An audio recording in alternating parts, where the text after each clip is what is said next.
Good evening, everybody, and welcome to our Beyond Black History Month session for Veterans of Color.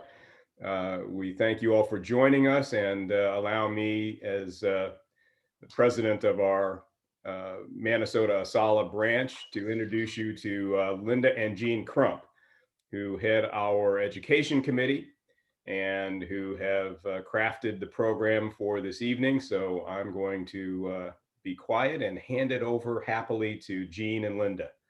Thank you both. Thank you, David. I'm Jean Crump, and my wife Linda will be on shortly. This is our second series in Black History Month, and we are doing Veterans of Color for the Memorial Day at the end of this May.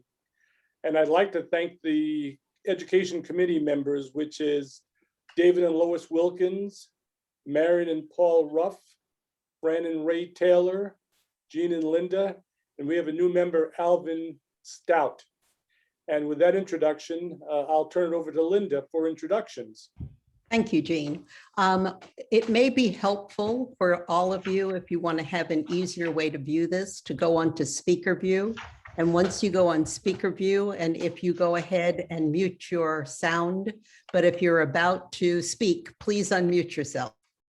So I'd like to introduce all of our speakers, and they'll be at different points in the program, but you can get a quick little bio about all of them. Bob Fitzgerald is the past president of the Manasota branch of ASALH. He arrived in Sarasota in 2001 after a 20-year career in the U.S. as a U.S. Army officer, followed by 20 years as an executive with the CIA. He was born and raised in New York and educated at Central State College in Ohio and American University in Washington, D.C. Bernard Watson, an educator and deputy superintendent of schools in Philadelphia, a PhD from the University of Chicago. He also served as the academic vice president of Temple University and president and CEO of the William Penn Foundation. He was appointed to commissions by 3 U.S. presidents. He is the author of 3 books and the recipient of 25 honorary degrees. Lois Watson was school librarian in the Philadelphia school system for 20 years and retired to this community in 1994. She was the founding member of the small Manasota ASALH of 16 members that grew to today's membership of over 350. She served as president of the organization for 2 terms, and she brought Isabel Wilkerson to the community as a speaker. Lois is also the producer of the film Veterans of Color. In addition to being an active member in the Manasota ASALH, she serves as on the board of the West Coast Black Theater Troupe. Isaiah Finley was born in Sarasota, Florida. Her aspiration is to go to college and then serve in the military as an engineer. She has an overall GPA of 3.4. Way to go, Isaiah.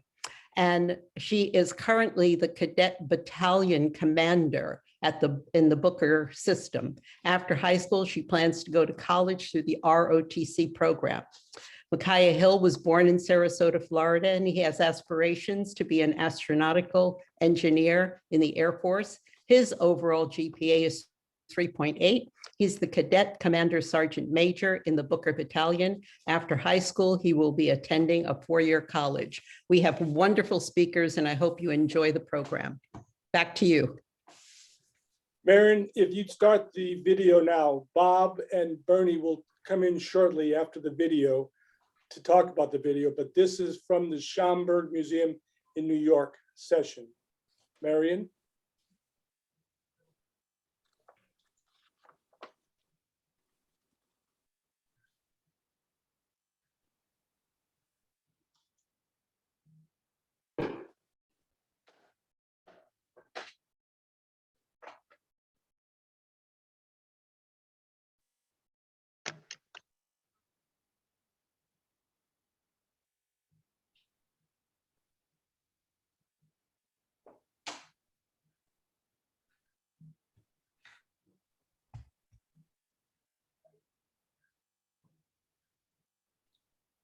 Do we have sound, Marion? And Marion, that's the wrong video. That's the Ringling video. I need the Schomburg video, the first video.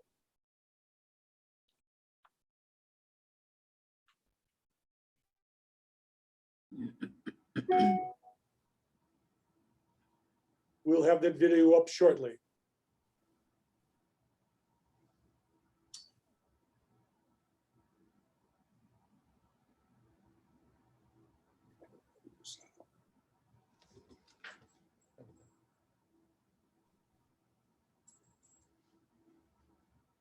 Did you hear it? Nope, it's not up. Okay, give me a second. Sorry about that. Technology is great when you can make it work. Yeah, it works really well. And we all have technical glitches. Thank you, Marion, for your work. Okay.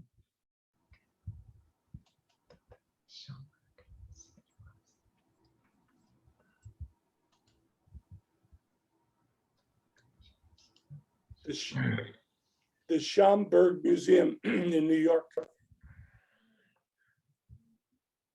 This special presentation was produced in high definition by WEDU, Tampa, St. Petersburg, Sarasota. Do you see it? Veterans Yes. of color have served this country just like anyone else. These men and women stormed the beaches of Normandy, flew as Tuskegee Airmen, and experienced the pain and chaos of the Korean and Vietnam Wars. However, many were treated as second-class citizens when they returned home. They tell their stories in the documentary Veterans of Color. We'll talk to two veterans who were there for the integration of the armed forces, as well as a recent vet who will tell us how things are in today's military. It's coming up next on Up Close.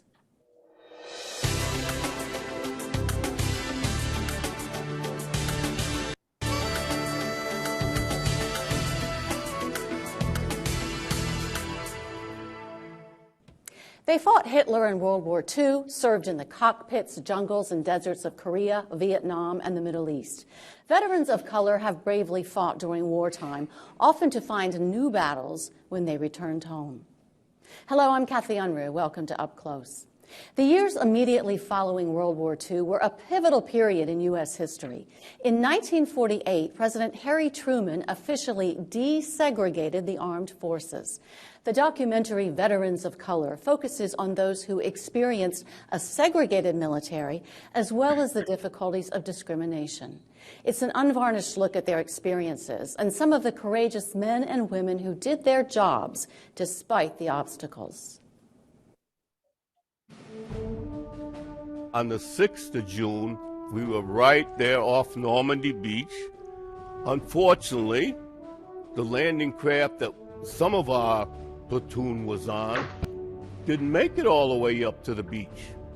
And the men ran out and into water over their heads. That was everybody saying that, you know, you're going to Korea and that's it. You're not coming back. And then all of a sudden I hear boom. And I look behind me, and the truck behind me is about 20 feet up in the air. There was about 56 of us. And only 12 of us lived to tell the story. It was a deep south, and they treated us as if we just weren't worth trouble. We had our own barracks, our own mess hall, and we trained separately. As a result of that explosion, the African-American sailors refused to go back to work. They were court-martialed and imprisoned. I kept my mouth shut. I didn't say anything unless I had to. It was the same situation up there. You know, the blacks worked on the waterfront, and the whites had all the administrative jobs. And we were told, not to bring our black asses back here again, or we're going to be in trouble. I started a career in law enforcement. I worked my way up through the ranks. When I got promoted to captain, I was the only black captain on the New York City police force at the time. This company in New England was ready to offer me a vice presidency.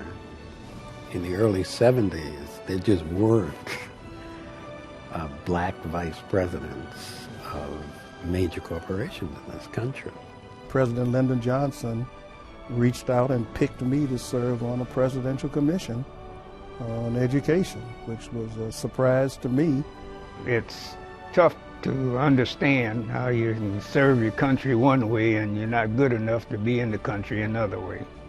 That's a hard pill to swallow. Two of those veterans of color are joining us tonight from the Ringling College of Art and Design in Sarasota, along with a more recent member of the U.S. military. Bernard Watson was a basic airman in the Air Force during the Korean War. His distinguished career includes being president and CEO of the William Penn Foundation in Philadelphia, an academic vice president at Temple University, and a member of President Carter's Board of Advisors on historically black colleges. He has written 3 books and numerous professional articles. Bob Fitzgerald spent almost 40 years and 2 successive careers with the United States government, first as a commissioned officer in the U.S. Army and later as a senior intelligence officer at the Central Intelligence Agency. During his military career, he received the Meritorious Service Medal and 2 Bronze Star Medals for meritorious achievement while serving in Vietnam. Jason Timothy served in the Air Force from June 2005 to June 2010 and currently serves in the Georgia Air National Guard. He also served in Iraq, and he is now a student here at the Ringling College studying computer animation, and we thank you all for being here with us. Bernard and Bob, the making of the documentary, did that force you back to memories you didn't really care to revisit, or was it cathartic? What was your experience? My experience was listening to the veterans tell their own stories. I did 31 of the 32 interviews in the film over a 2-year period on Saturdays and Sundays. And the miracle was that the veterans actually talked about their experiences. That is unusual because they usually do not. And what you saw in the film is just a small part of the experiences they had. The interviews ran anywhere from 35 minutes to over an hour. Tell us why veterans usually do not talk about their experience. I really don't know. I've found that true for every war. My father was a veteran of World War I, and he refused to talk about it until the day he died. I found out about his experience after looking through his papers and his discharge. My peers, people who were in the service from my neighborhood, never talked about it unless it was to other people. And it has nothing to do with race. I found out that happens across the board, whether they're white veterans or whether they're Hispanic or Asian or whatever. They don't talk about it to strangers. The miracle of this film is that these 31 veterans actually told their experiences in their own words. And Bob, what was your experience? Actually, I sat through most of the interviews, and I agree that listening to the stories was a moving experience. At the same time, it brought back it pointed out some realities that we have in the country, and that is that segregation existed, slavery existed, segregation existed, but it said we're in a state of transition, and so what we saw was a moving target. In some cases, things were very, very difficult, especially in the earlier years, but watching the interviews, you could see the change that took place, and near the end of the interviews of the time frame, you could see a much more positive outcome. And Bernard, whose idea was it to make the documentary? Tell us the genesis of the project.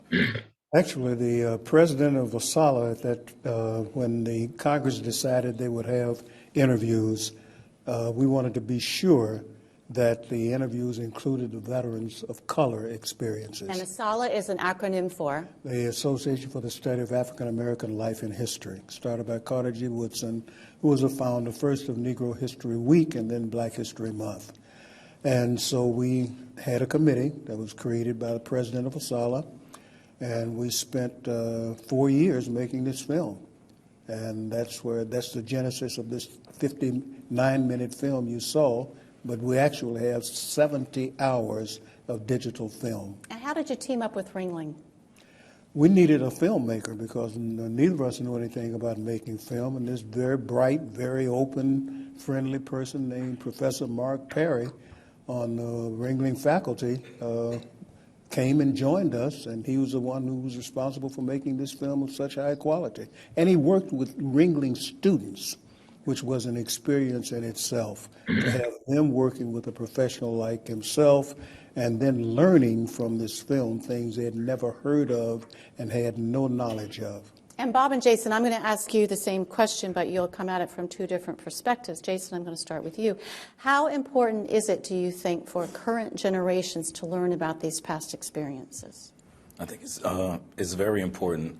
You need to know what has happened in the past just to frame where you are today.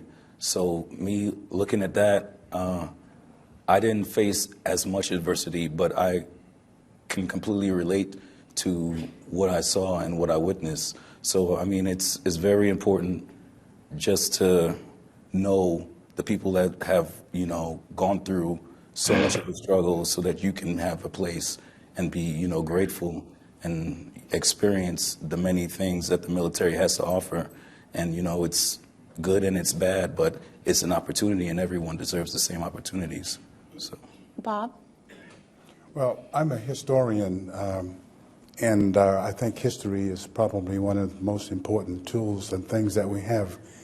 And I think that looking at the Veterans Program, for example, really gives you kind of a window, and anyone watching, of what it was really like, segregation was like in the military, and the difficult periods that we have, but then how people grew from those things, how they weren't crushed by them. And in many cases, they rose above them. So what you're looking at in this film, you know, in many ways, it's a success story in that you see people rising over adversity and succeeding against great odds. So it's a very positive thing, and I think it's good for youngsters and others to see that story. And we hear some tidbits of many different stories, as Bernard has said, out of many hours. So we get some idea of some of the experiences. But for those who haven't yet seen the film, tell us some of the challenges that black soldiers faced in the Vietnam War. Well, there we had a draft at the time. And many of the black soldiers, for example, were people who got drafted. They didn't have families or friends. They weren't college kids. They couldn't avoid being in the military like many people did. They couldn't go to Canada. They had to serve. And so you had large numbers of blacks in the military in a war that was not very popular. And so that made it even more difficult. They weren't appreciated back home, though, because it was not a popular war. They were the ones, many of them, on the front lines taking the brunt of the battle. And so it was a very difficult time in the military. I think there were a lot of I mean, that particular war hit the military very hard, especially enlisted men who were doing the fighting and not being appreciated, though, for what they were doing. And there was outright, totally awful discrimination, using the N-word, not allowing you to do things, and so it was sometimes quite blatant and in your face. Bernard, you were removed from captaining your drill team, which you were very good at. And you protested. Did you hesitate to protest? Absolutely not. I was so outraged that anybody would do that. We were making everybody proud, and most of the people who were drilling were white.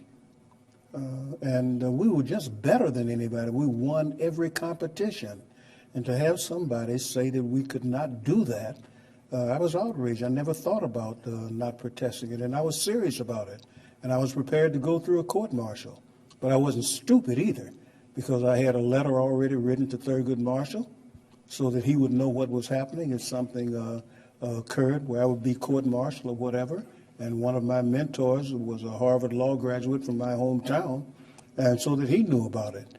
And but I was prepared to deal with whatever came up. That's what my mother would have expected me to do. You went all the way from there to working for successive presidents. Did you ever have to pinch yourself on your life's journey? No. I was surprised, but you never know. And I was raised by my parents and the school that I attended that you take advantage of every opportunity that you have and not let anything stand in your way. The worst thing you can do is to not fight and take advantage of that. And that's kind of characteristics of my generation anyway. We knew exactly what we were going to face. And Bob, you were a major at MacDill when you went to look at housing off base. And we're taken all the way to East Tampa, far from where the white officers lived. But you don't tell us in the film what happened. Did you buy a home? No. What happened? No, we ended up living on the base. And as a matter of fact, I was at MacDill a couple of weeks ago, and I was showing someone visiting me where we live. I was a major. We lived in quarters that were for lieutenants, first lieutenants and second lieutenants. And they said I wasn't senior enough because I was an Army officer on an air base. But it was really hard in that I had been in Vietnam. I came back. All of my colleagues were white officers in the special program that we worked in, and I was the only black officer. They used to call ahead when we went to town to eat and say that we're coming to eat at a restaurant, and they just wanted to make sure that everything was going to be fine and there'd be no problem. Because what they didn't want to do was to take me and my then wife in the Tampa to a restaurant and be refused. And so if there were places where you couldn't eat or you had to worry about where you lived was really an issue that you had to be worried about. And so rather than move to a place where we would be unhappy, we stayed on the base. And the General Davis, his wife, Brigadier, he was a major general then, he was the in charge of the base, or the number 2. They found us a place on the base, but it really was not of my rank and of my peers, and it was very embarrassing. But, that was the deal. So Truman signed the executive order for integration of the military in 1948. There was the bad experiences, the veterans coming home from World War II. How much do you think those experiences in the military, in the executive order, how much did that contribute to the overall civil rights movement in this country? My guess was that the military led the way, quite frankly. The outside of the military was always behind the gun, but the military led the way and opened up doors. And I think that many of the things that we learned or experienced were as a result of opportunities that the military gave us by law, even though practice didn't always follow the law. But those opportunities, I think, led the way. And I think that at some point, outside of the military, the rest of the society caught up with that. But we were ahead, not we, but I mean the military, mandated by government, opened the doors that allowed people like me and others, this young man, to follow through and pass through. And Jason, you've been in the military for 10 years. You're still serving. Do you feel like you're treated any differently because you're black? I don't feel I'm treated differently, but you come across, certain people have certain feelings towards people. So you can gauge whether or not someone has those type of feelings towards you, racial or otherwise, for whatever reason. But in general, I think I'm treated like anyone else. And it's a very different time. And I'm grateful for the people who have come before me and everything that they had to go through so that I can be here and, serve my country as I do. So you don't have to deal with the outright discrimination that they did, let alone trying to do your job and have that anger and frustration. You don't feel any of that? No, I don't feel any of that.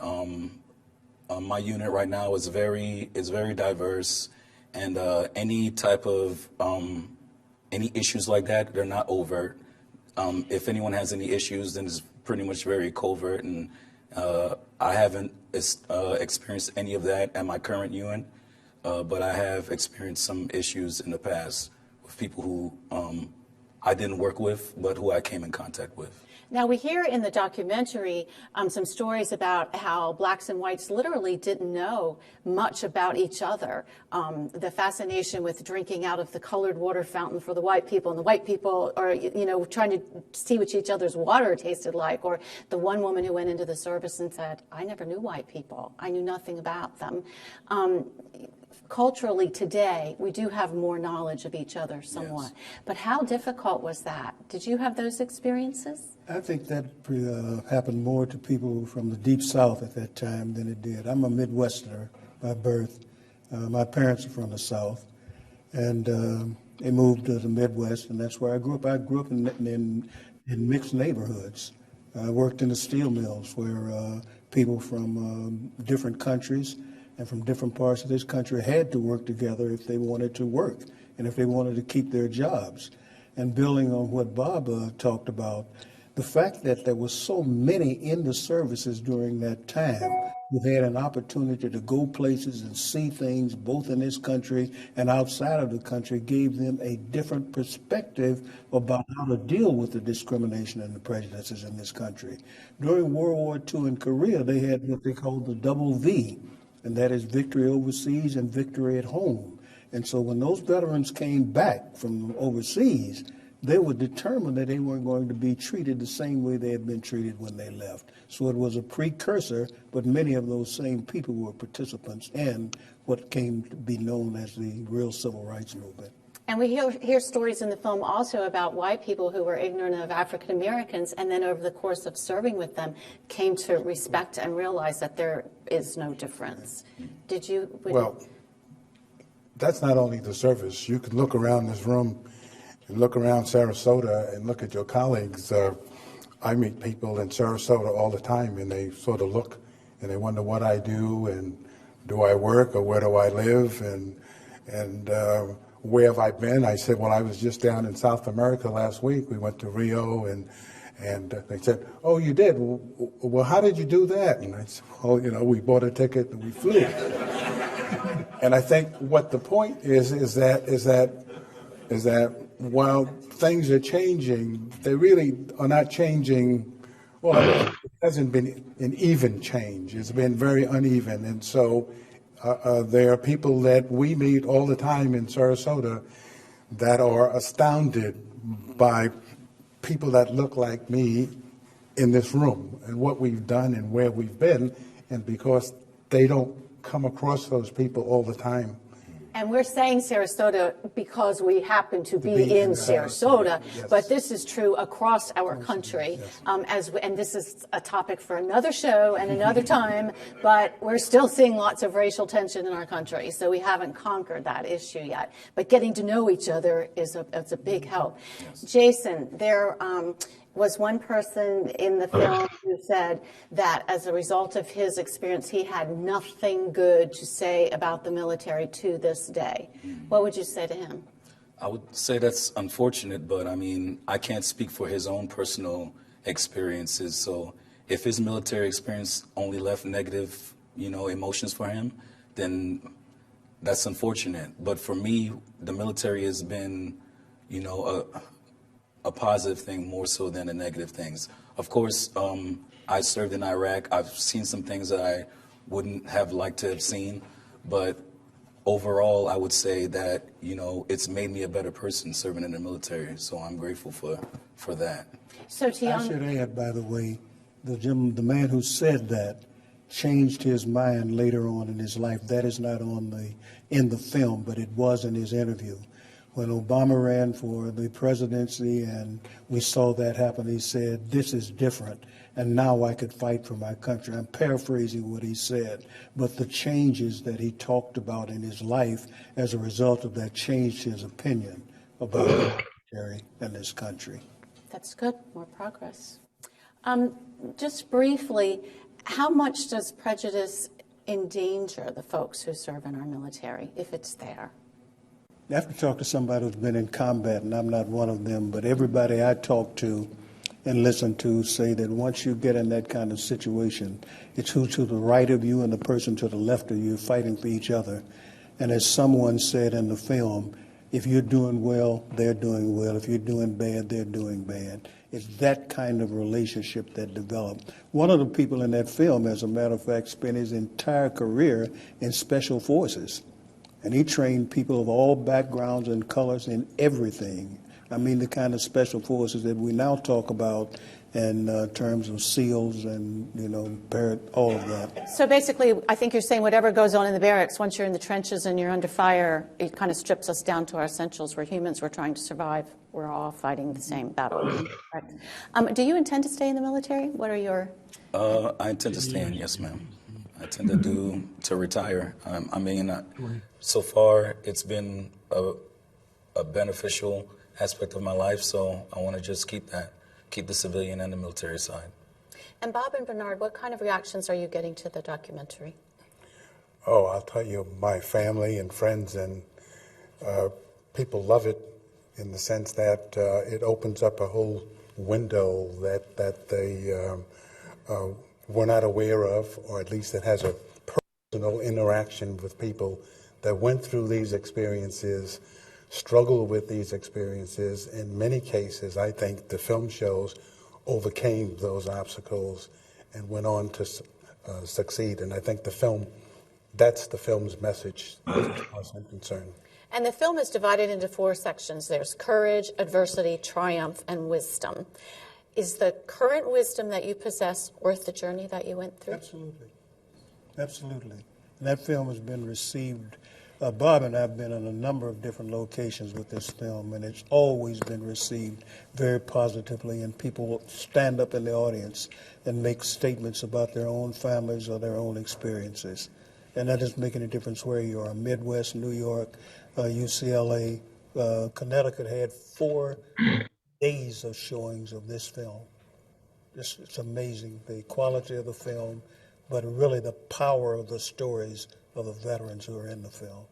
Plus, if you look at most of the characters in the film, I would say almost all of them, and you look at where they started and where they ended up, it was a very positive outcome.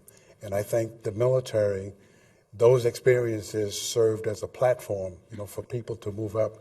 And the things that I did in my life, I don't think I would have done at all had I not been in the military. And we could continue to listen to your stories, but our time is up. We want to thank you, Bernard Watson, Bob Fitzgerald, and Jason Timothy for joining us here. Thank you to the Ringling College of Art and Design for having us this evening. You can learn more about the Association for the Study of African American Life and History and the Veterans of Color Project by going to the web address on your screen. This episode of Up Close may be viewed in its entirety at wedu.org. Thanks for watching. I'm Kathy Unruh, and I'll see you next time on Up Close. Good.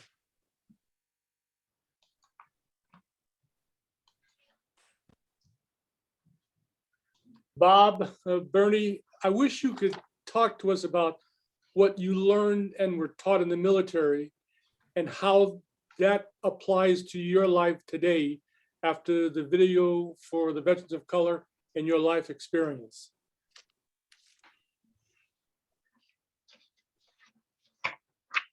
Okay. Bob? All right. Could you repeat that, please? I said, of all the things you learned and were taught in the military, do you apply those things today in your life based on what you have learned and what you've experienced in the intervening years? Right. The answer is yes. And I grew up poor kid in Harlem and saw a little of the world until I went off to college, graduated, and joined the military. And at that time, I got to see the world through a different lens, and that was positive and negative. I mean, there are lots of challenges that I faced in the military, but then there are a lot of pluses and things. I learned how to deal with people as a minority. Often you're the only minority in a situation, at least I found that in the military and after. And you have to learn how to work around people to get to where you want to go. You got to set a goal and make sure that you work towards getting that goal, but there are many obstacles. Being in the military taught me and helped pave the way for my life as it is right now, and how to deal with people, how to survive, how to have a vision that you focus on, and that you stay with that and not give up on it. And I think that's one of the things that I learned in the military, and I think the veterans film shows that same kind of thing in most of the people that we interviewed. Thank you. Bernie, the same question to you. What things that you learned or were taught in the military that you apply all these years to your life? An extension of the things that I learned in Gary, Indiana, my hometown, and a marvelous high school, K through 12, that I attended, Gary Roosevelt, that taught us that we had to be prepared for anything that we faced in our lives, and that nothing could deter us from doing that if we wanted to achieve. It was an all-Black high school, and a system with a number of high schools, but it was the only one that was ours. Marvelous teachers, great administrators, incredibly talented and smart and determined students who excelled in everything: academics, athletics, music, all of that. Some of the first Marines graduated, first Black Marines graduated from that school. 3 of the first pilots, the Tuskegee Airmen, graduated from that high school. I could go on about that. So that by the time I went to the service, and by the way, I had finished college and I volunteered for Korea. I didn't have to go because we were deferred when we were in college. But I went because that was one of the things that Americans do, and it's one of the things that Black Americans have always done, to fight for this country and to demand the kind of opportunities that we had been denied. And the continuation of those lessons that I had learned in Gary and at that school and with my parents, and continued in the service, continued that and found out that that advice, the understanding of the reality that we would face, has encouraged me and enabled me to do all of the things that I had the opportunity to do in my life that my older brothers and sisters, that my mother and father, and many people in my family did not have. So all of those things have contributed to whatever opportunities I've had, whatever success I've had in my life, and especially in my family, how important that is. Thank you. Marion, could you roll the second video now, please? Okay.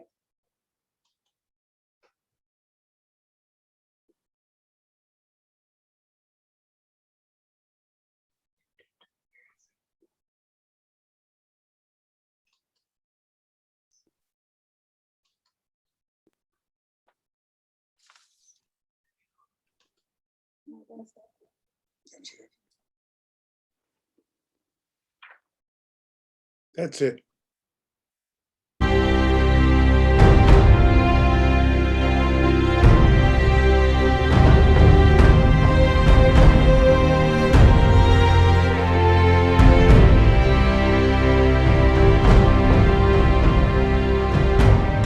What motivated you to do this film? Well, let me tell that story. When the U.S. Congress decided that they needed to get the records of African American, not of veterans before they died, because people were beginning to die from World War II especially. And they decided to create this program where you could do a DVD and then send it to the Library of Congress where it's on file. And all of these DVDs are there. Bob Fitzgerald was the president of ASALH when this started. And they talked about it. My wife succeeded him as president of ASALH, and she appointed a committee of people to follow up on this so we would be sure that the records and the experiences of African Americans were represented in that treasure trove in the Library of Congress. So she appointed a committee chaired by William Watkins, who later became president of OSALA. And that committee, which included Bob Fitzgerald and the husband and wife team you saw in there that you all liked so much, married and all of that, they were on the team at first, and they got busy, and then we added George Hardy, who was a person in the Air Force that flew combat in the 3 wars. And over a 4-year period, we worked on this. And after the first 2 years, we thought that we clearly needed to do something else. So since Bob Fitzgerald outranked me and Hardy outranked me, he told me to do the interviews. So I did 31 of the interviews, and Bob interviewed me because I couldn't interview myself. And that's where the raw material came for the film. The interesting thing about this is that those of you who have veterans in your family know they don't talk about this stuff. They don't talk about it to their families, they don't talk about it to their children. They will occasionally talk about it to somebody. Despite all the things that went on in the service, every one of the people there said they'd do it again. And they were the reason that they set the stage for a lot of things that came after that. And a lot of you all did the same thing and you're the products of that. Why did you volunteer to go into the most dangerous branch of the service when the country was discriminating against you? My answer is very simple. First of all, it's our country as much as anybody else's. We helped to build the country. And secondly, we felt that as a result of our service, the excellence and the quality of our service, the courage we showed, fair-minded people would finally realize that segregation was totally wrong and join us, as many did, in the protests to end segregation. And throughout all the stories, there's always some protest that those of us in the military made to get people's attention so that they would say, we're not going to take it anymore. And the world is so different. I see a lot of young people here, which is really great. You, I'm sure, don't have any idea of what it is like to go to a building that was a school on your block that was attended by white people that you had to walk by to go to a black school. But fortunately, the black schools had black teachers who believed in us. And we got a great education. We were able to get the confidence that would enable us to move ahead. And I say that this film should be seen by every young person to understand where we've been and how far we've gone. One of the themes, or one line or thread that runs through this film is that almost everybody in this film of color had a problem because of the color. So it wasn't a person in the film, as there's not a person in this room of color who hasn't had a problem at one time or another because of the color. But now, what comes out in the film near the end is that while there were lots of obstacles thrown in front of all of us, and all of you, all the time, but the real deal is that do you let the obstacles crush you, or do you rise above them? Do you move around them? Do you roll them aside, or do you go over them? And if you listen to many of the stories in the film, we all had obstacles, we all had the difficulties that we face because we're black, and we face them every day. But we don't let them crush us, we don't let them beat us down, and we rise above them. And there are examples of people in the film that rose above those things, that used their military in order to get ahead. Later date, they learned, and they didn't lose, they became winners. And I think that's the message that young folks need to see, that there are people that look just like them, that did things that they can do, if between their ears that they decide that they're not going to let that stuff crush them, but they're going to let them, they're going to let it serve as a motivating factor in order to succeed. One of the reasons why we didn't shoot down a lot of planes is that we stayed close to the bombers that we were escorting, which allowed us to have the record of not losing bombers to enemy fighters. So we're very proud of that record. And as far as I'm concerned, Lee Archer, my best friend, was our ace. The second part of your question related to the Port Chicago thing that was referred to in the film, not by name, by Carol Buchanan, who is one of the deceased people. He's also from New York. There was an ammunition ship and it blew up on the West Coast.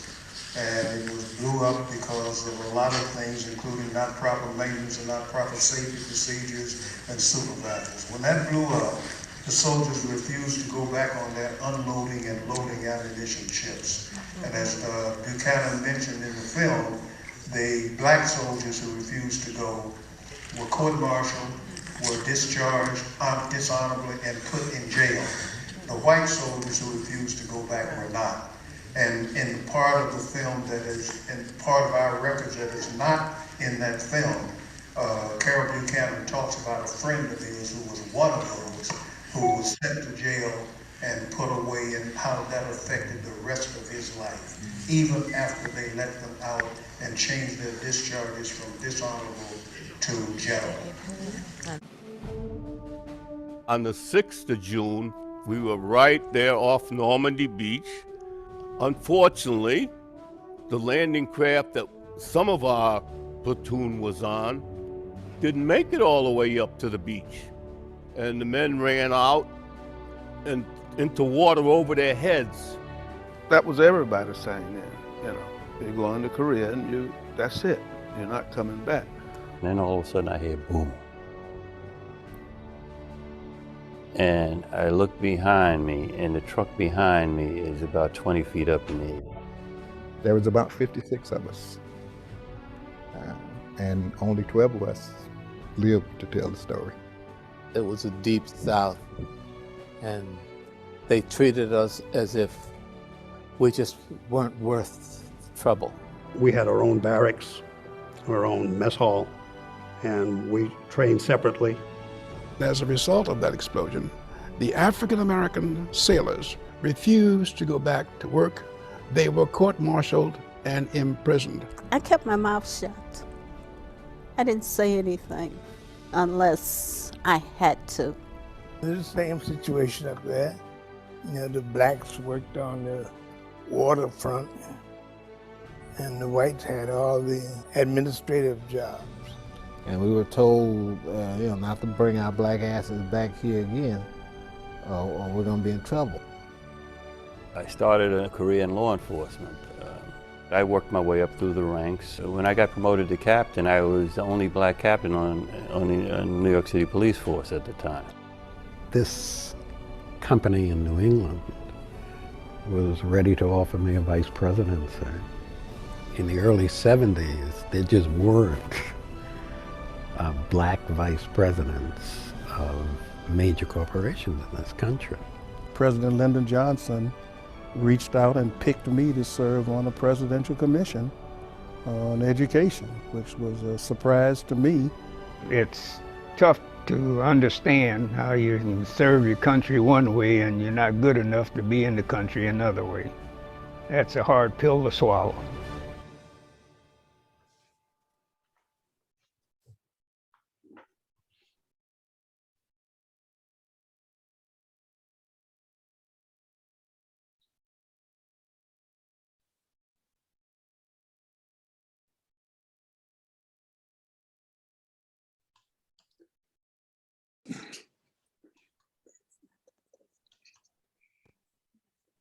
Isaiah Michael, you're from the junior ROTC at Booker High School. I want you to tell me, if you can, if you felt inspired by Bernie and Bob's recollection of their military duty and what they've done with their experiences as of today. Yes, we have felt really inspired to leave our mark on the place as they have, and we're forever grateful for what they have did for us.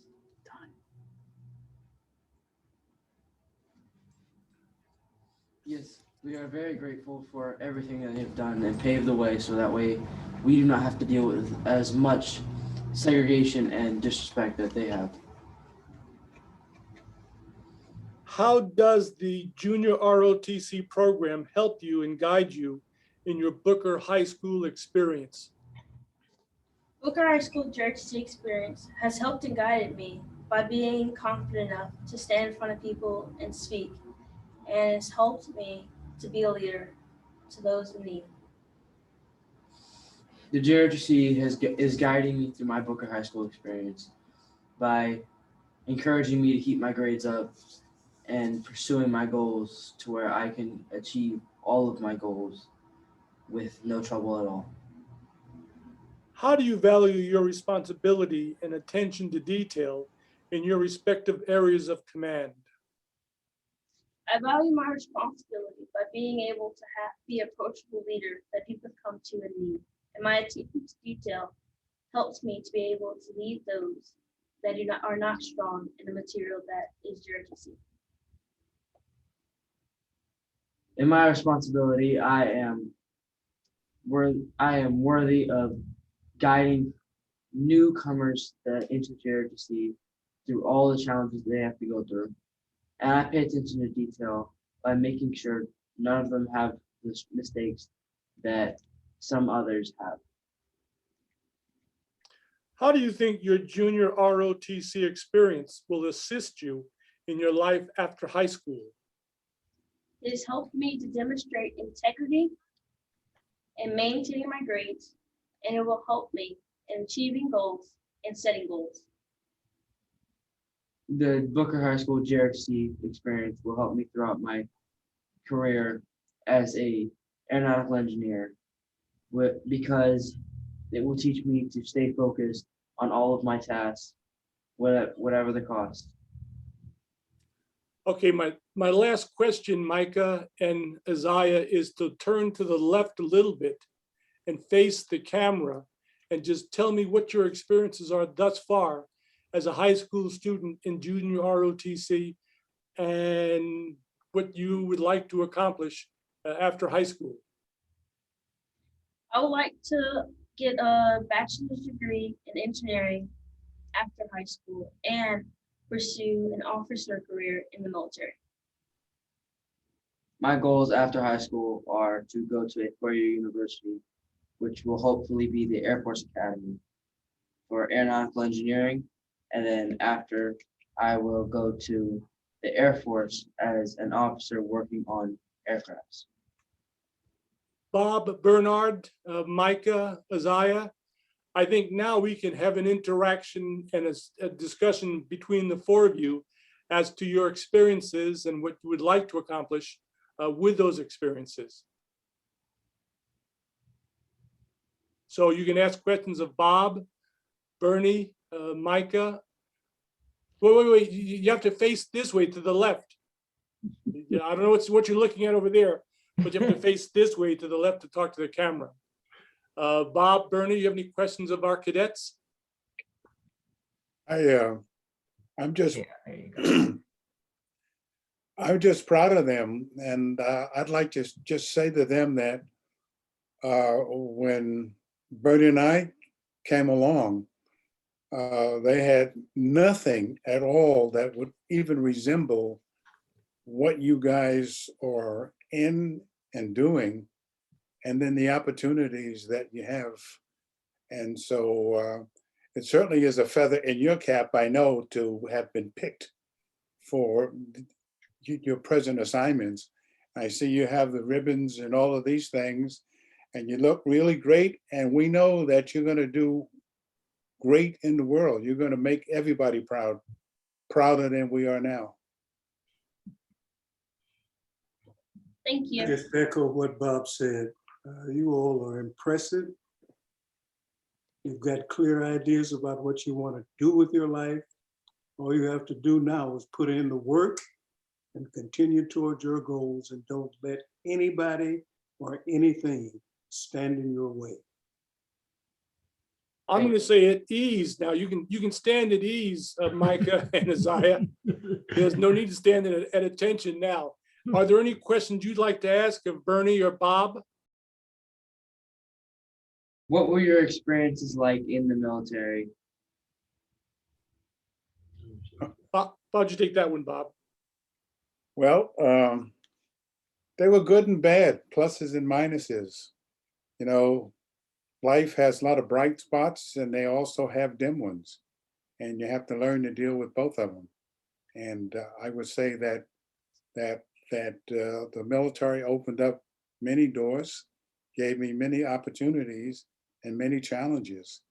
And just like in everyday life, you're filled with challenges, you'll be filled with those challenges in the military. My advice, though, would be to keep your eye on the ball and set goals. And if one door closes, then knock on another one and just keep knocking on the doors until you get the doors to open for you, and never give up. How are you able to go through all those hard times during that time? Oh, well, you know, you have a choice. You can, you know, you can either roll over and watch the train roll out of the station, or you can run down and hop on the train, or maybe, I wouldn't say stand in front of the train and stop it, but find a way to get on it and survive. And so that's one of the key things. Every day you want to find a way to get through the next day. And there's always a way. There's always a way. All you have to do is find it. What accomplishment are you guys most proud of? Bernard, you need to, he's the champ here. I am happy that I survived this life. I was not confused about what it was going to be like. My generation was very clear about the way the country was, what it said, and what it really was. And that that should have nothing to do with what you do with your life, except to recognize that it's there. And those are the things you have to get out of your way, go around, under, or over, or to the side, but let people know that they're not going to stop you from pursuing what you want in your life. Each of the people in this film, outstanding people. We talked about George Hart, who flew combat in 3 wars and stayed in there, and at a time when it was very difficult to even be in that branch of the service.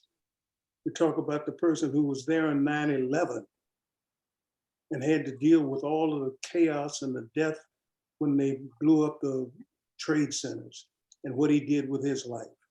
And those stories go on and on and on. They're probably people in your family or in your neighborhood, or people you know who've been through those things. Each generation faces a different set of obstacles, different changes in the country. But the one thing that is always common for people like you and the people who look like you is that you have to put in the work, and you have to have not only the courage, but the persistence to be sure that nobody makes decisions about your life that overcome or deter you from making the decision to pursue your dreams. Keep doing it. We're proud of you. And I have great faith in this new generation. The young people are impressive, and you represent that. And remember that. You're not to duplicate any of those things that the old heads did. You're to do it differently, make it better, create new highways, and make it work for you, your children, and your grandchildren. Jean, at this time, Jean, this is Linda, and there is a question from the audience. Is it proper to ask it now, or do you want to wait? I'd prefer to do it at the end. I'd like to have Lois make her presentation now, and then we'll close it, but the Zoom will stay open after the 5:30 time. Thank you. Lois? Okay. Good afternoon. I am quite proud of our 2 cadets, and I would like you to know that ASALH supports you and encourages you, and know that we are here for you. To the veterans in our film who told us their wonderful stories, and to the veterans in our audience, we salute and thank you for your service and sacrifice.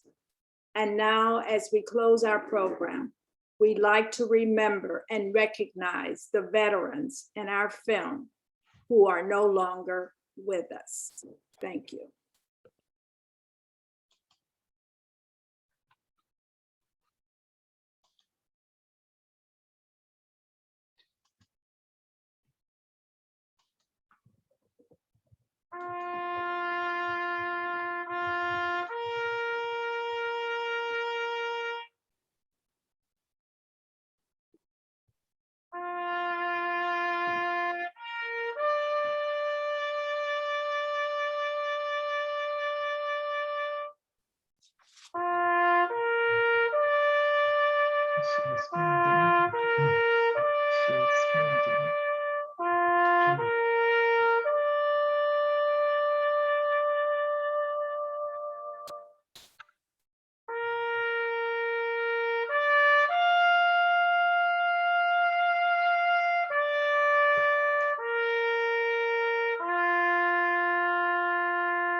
Thank you.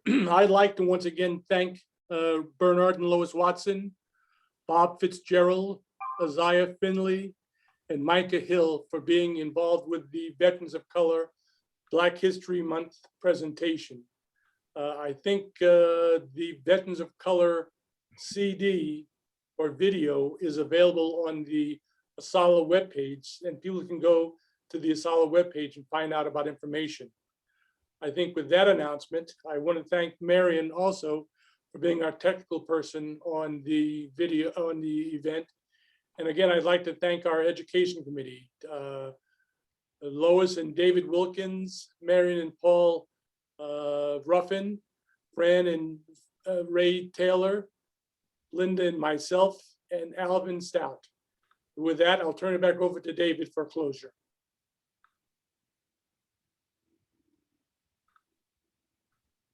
Or we can close it right now.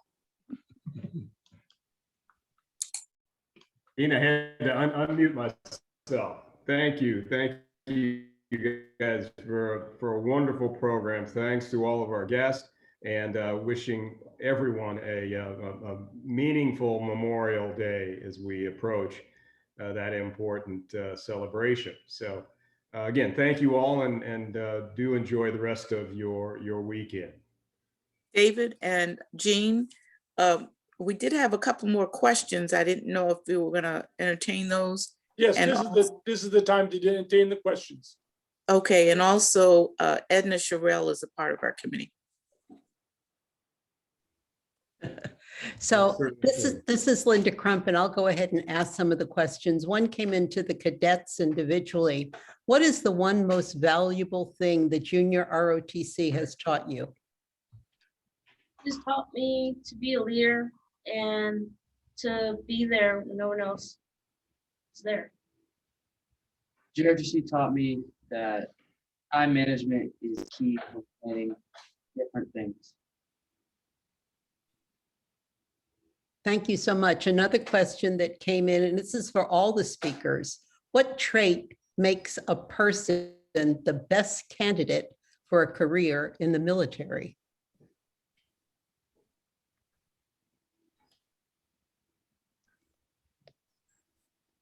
You know, we have a few other individuals online who might like to respond to this too.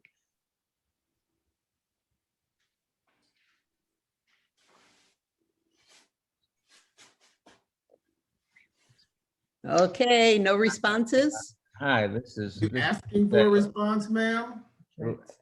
Ray Taylor. Can you hear me? Yes. Yes, I'm a retired military guy, and I think that the most important traits are when you see obstacles, use them as stepping stones rather than stumbling blocks.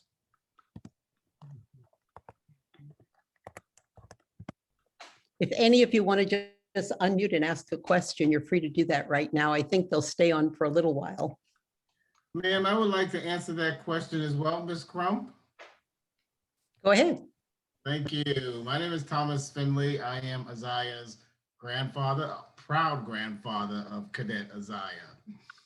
The question is, what is the most valuable trait for the military?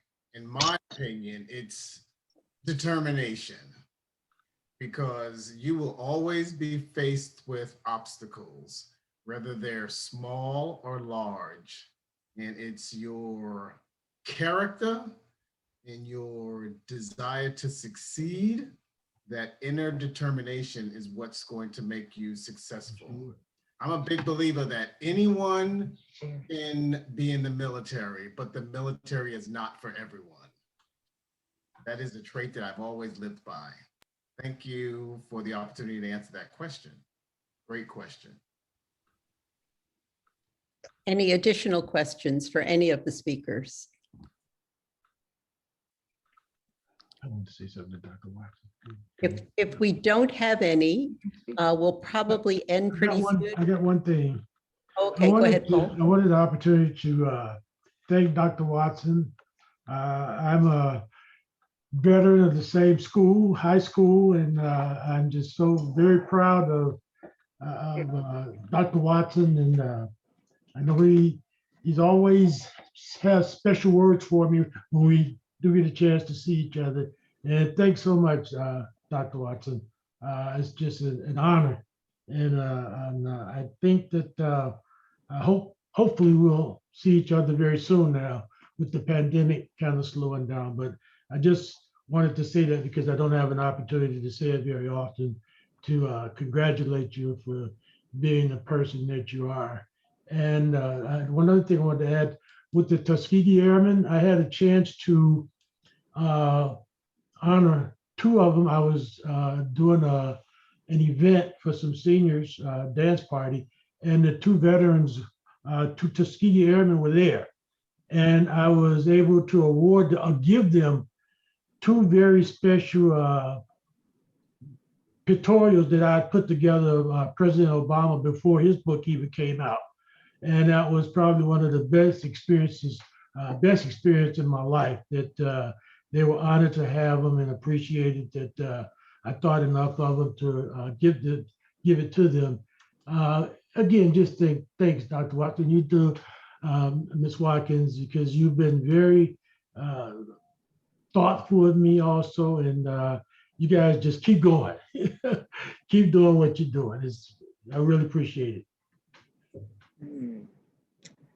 I can't be a Gary Roosevelt graduate and not thank Dr. Watson, and then all of the speakers and all of the veterans. Wonderful program. Thank you for your service.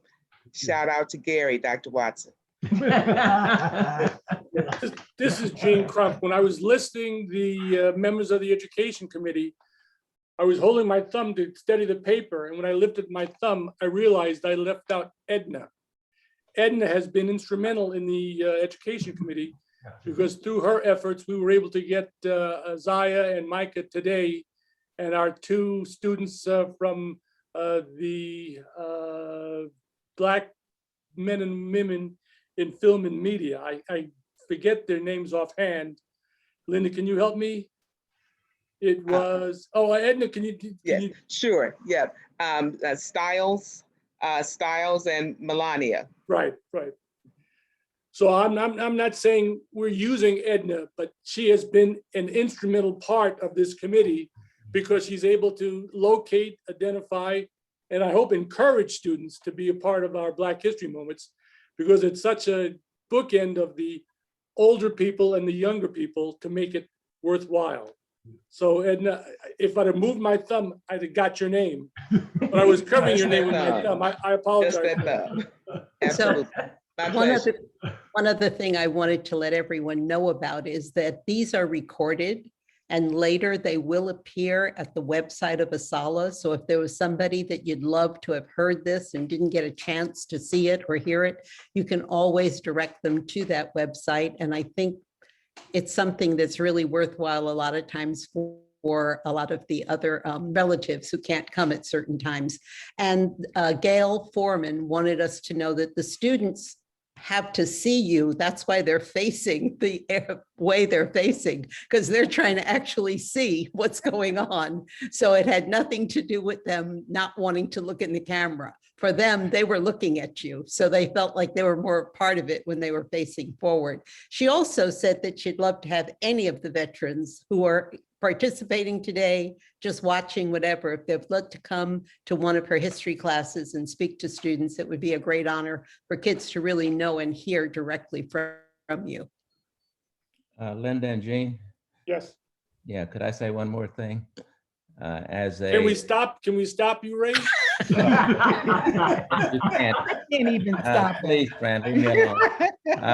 For a person who did not go to Gary Roosevelt, but went to the other famous school in Gary Fayetteville, I must acknowledge that we always had a reverence for Dr. Watson and for the contributions that Roosevelt made as the only black school in Gary. We envied many things that happened at Roosevelt, the discipline of the teachers and the beauty of the grass. So even people who are jealous can say nice things about people.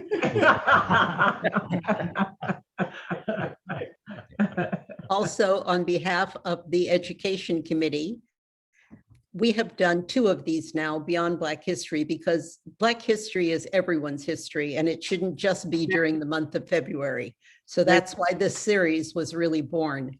We will take a little time this summer to do an assessment of what worked, what didn't work, what times work best for people, and we hope to see you again in the fall. So it's been a wonderful series. We hope you really enjoyed it.